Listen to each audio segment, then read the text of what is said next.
Pour ceux qui le connaissent, il s'appelle Manuton Officiel sur YouTube et sur TikTok. Il est très présent, surtout sur TikTok où il cumule approximativement près de 1 million d'abonnés déjà. Il est très loin, très loin dans son art.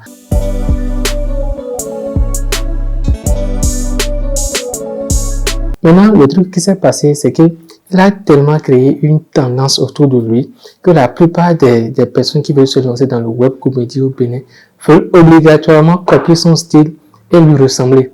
Or, ils oublient que un lion qui copie un lion devient un singe. En fait, je ne sais pas dans quelle logique ils s'inscrivent, les personnes qui veulent peut-être se lancer sur le web comédie, la web comédie au Bénin et qui souhaitent développer une communauté autour d'eux. Et enfin, je ne sais pas dans quelle logique ils s'inscrivent en fait. Tu veux devenir web comédien, trouve un style qui est propre à toi. Tu ne peux pas te lever tout banalement et copier le style d'une autre personne dans le même pays que toi. Ça ne va pas fonctionner, c'est-à-dire que ça ne va même pas fonctionner puisque la personne déjà a inscrit son ADN, son style dans le game. En fait, il faut d'abord partir sur une base. Est-ce que vous avez déjà pris la peine? Est-ce que ces personnes-là qui essaient de copier le style de Manuton Officiel, est-ce qu'ils ont déjà pris la peine d'analyser le style du gars, de comprendre en fait pourquoi est-ce qu'il a adopté ce style-là, de comprendre en fait comment est-il est arrivé à adopter ce style. J'ai fait une petite analyse de son style de comédie et d'après ce que j'ai remarqué, il a copié 2 styles essentiels de 2 grands humoristes, de 2 grands web comédiens. Le premier, ça va être Kabilam. Tout le monde le connaît, c'est un gars qui ne parle pas mais qui a percé sur ses vidéos, qui a une expression faciale de dingue. Donc il a copié en fait, pas son geste, il a copié son style, c'est-à-dire qu'il réagit dans ses vidéos en ne parlant pas. Et là actuellement, c'est une personnalité publique qui est invitée à tous les événements qui puissent être organisés dans son pays ou ailleurs dans le monde.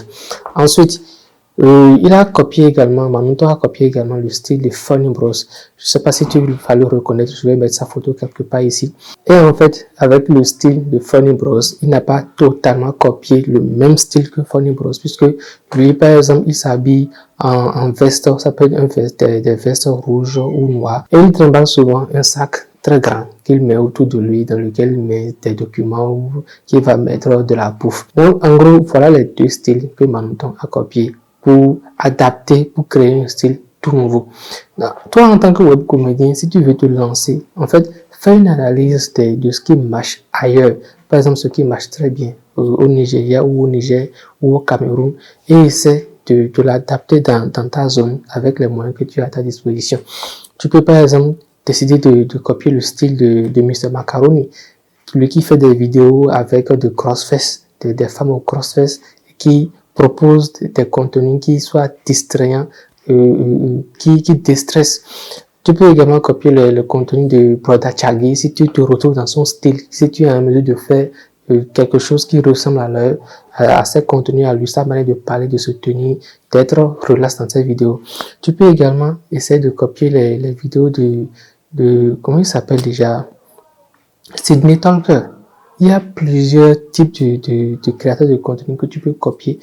C'est à toi de voir en fait ce qui est adapté à ta personnalité, ce qui est adapté à ton profil. Donc, en gros, ce que je veux tout simplement dire, c'est que si tu tentes tout le temps de copier le style d'une autre personne, tu vas tout simplement tourner en rond. Parce que le style du gars ne va pas totalement aller avec toi, ton style, et au bout d'un moment, toi, te dis, bon, je fais des efforts, mais ça ne donne pas, je fais des efforts et puis je reçois des commentaires négatifs, etc. Je préfère arrêter là. Et ça va être la pire des erreurs que tu puisses faire. Alors que si tu trouves un style qui te convient, ou dans lequel tu te sens le plus à l'aise, même quand tu vas recevoir des commentaires négatifs, crois-moi, tu vas persister, pousser à fond jusqu'à ce que tu décolles. Et lorsque tu vas finir par décoller, ces personnes qui te mettaient des commentaires négatifs là, vont revenir en inbox ou bien dans les commentaires pour dire, oui, ce gars, je croyais en lui, je savais qu'il pouvait faire ci. Va demander à Josué comment est-ce qu'il a évolué lorsqu'il avait commencé, le type de commentaires négatifs qu'il recevait, qui n'était pas drôle, qui n'était pas convaincant dans ses vidéos, qu'il forçait. va demander à Chloé Métis, va demander à Selmery, Jojo le comédien. En fait, il faut te mettre en tête que lorsque tu vas démarrer, ça va pas être facile. Et si tu ne trouves pas le style de vidéo qui convient à ta personnalité, tu risques d'abandonner, de laisser tomber automatiquement au bout de quelques critiques. Donc, pour éviter que cela ne t'arrive, en fait, tu dois essayer de trouver le style de vidéo qui te convient le mieux. Et ne te dis pas que forcément ton style va convaincre les gens au bout de 1 mois, au bout de 2 mois de création de vidéos. Non, ça va prendre du temps pour que tes vidéos décollent. Ça va être à toi d'analyser ce qui fonctionne. Parmi tes vidéos que tu publies là, quelle vidéo intéresse les gens? Puisque au début, tu vas essayer plusieurs styles avant de trouver le style qui te convient.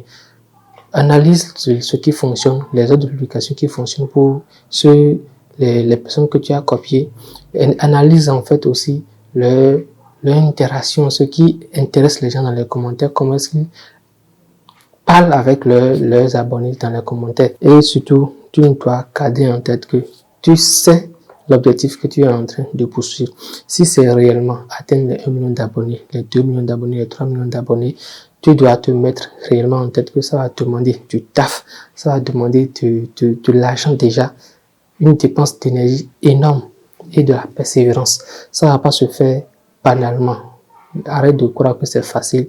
Arrête de te dire que parce que l'autre l'a fait, tu pourras également le faire sans fournir autant d'efforts.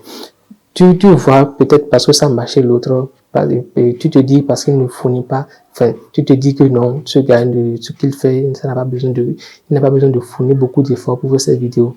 Mais tu ne sais pas le travail qu'il met dans la création de cette vidéo. Tu ne sais pas le type de sacrifice que le gars fait pour pouvoir être disponible sur ces réseaux sociaux-là à créer des vidéos. Et tu dois te mettre réellement en tête que la création de contenu, c'est un métier à part entière.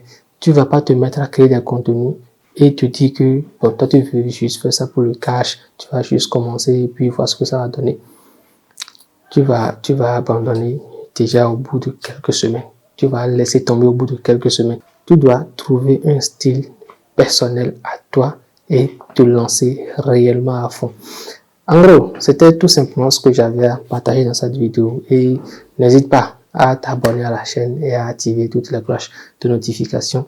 Et surtout, dis-moi en commentaire tes avis, tes impressions sur ce type de web humoriste débutant qui essaie de copier tout le monde ou qui essaie de voir ce qui marche chez une autre personne qui veut forcément devenir web humoriste dans la même niche.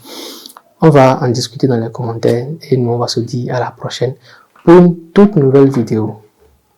Peace out.